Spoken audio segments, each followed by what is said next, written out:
Praise the lord. మన ప్రభువైన యేసుక్రీస్తు నామంలో మీ అందరికీ నా హృదయపూర్వకమైన వందనాలు. ఈ రోజు దేవుని జీవవాక్యము గలతీయులకు వ్రాసిన పత్రిక 6వ అధ్యాయము 7వ వచనము. మనుష్యుడు ఏమి విత్తునో ఆ పంటనే కోయును. Galatians chapter 6 verse 7. A man reaps what he sows. ప్రియ సహోదరి సహోదరుడా, నీవు మంచి పంట కోయగోరిన ఎడల మొదట విత్తవలెను. విత్తిన ఎడల తప్పక పంట కోయుదువు. అయితే నీ జీవితంలో నీ హృదయంలో ఏమి విత్తుతున్నావు ఒక్కసారి ఆలోచించు. కొంతమంది వారి జీవితంలో శరీరాశ, అసూయ, అబద్ధమాడుట, త్రాగుడు, మాదక ద్రవ్యములను వాడుట వంటి చెడ్డ విత్తనములను విత్తుతున్నారు. కనుక అక్రమమును దున్ని కీడును విత్తువారు దానినే కోయుదురు.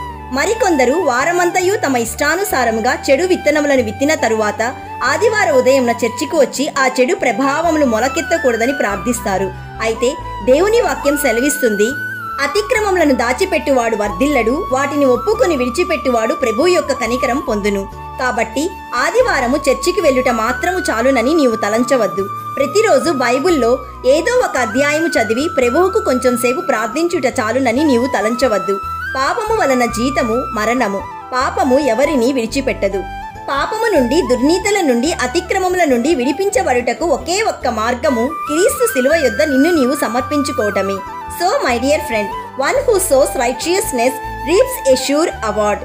కాబట్టి ప్రియ సహోదరి సహోదరుడా, నీవు నీ జీవితంలోనూ నీ కుటుంబంలోనూ దేవుని వాక్యమును విత్తుచు సత్క్రియను ఓపికగా చేయుచు మహిమను, ఘనతను, అక్షయతను వెతుకవలెనని, నిత్య జీవమను ఫలమును పొందవలెనని మేము ప్రార్థిస్తున్నాము.